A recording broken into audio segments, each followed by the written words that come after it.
Hello, I've stuck Nanny's merkin on my head, so I'm just like Jeremy Clarkson. And Roger over here is a floppy-haired nonce, so he's just like James May. I like toys. And this is just like Tippity Top Gear.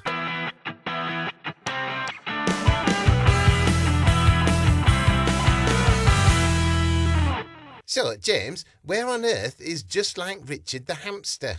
Well, Jeb. Jeremy. Jeremy, he is in this small Tupperware box. And how did you get him in there, Roger? James? Blender. Good.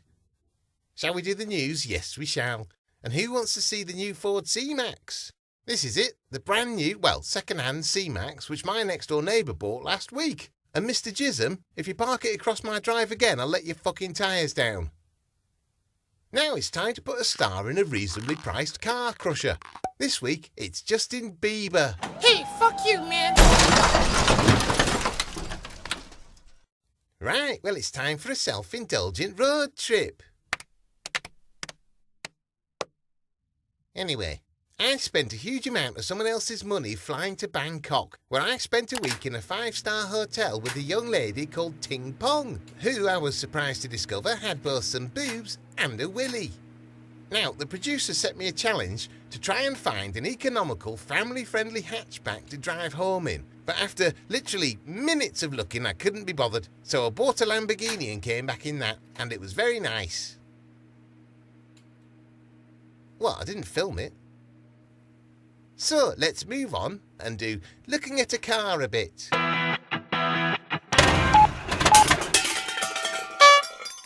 It's often said that a classic car grows more beautiful as it gets older.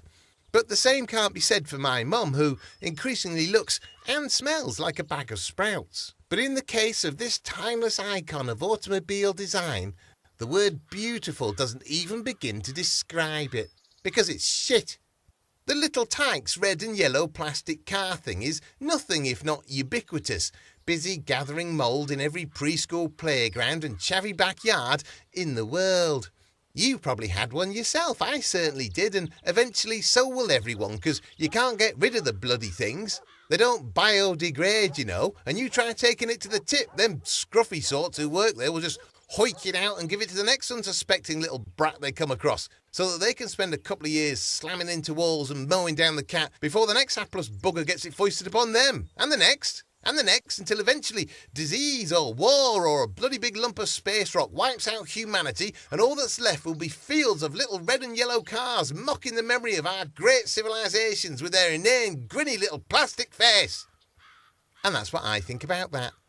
But how fast will it go round our track?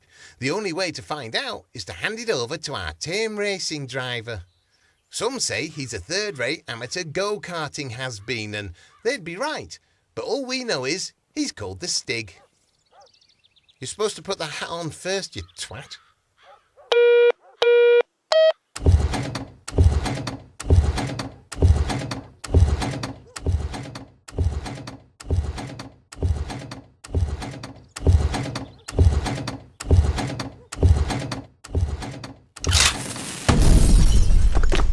Oh, what a terrible accident.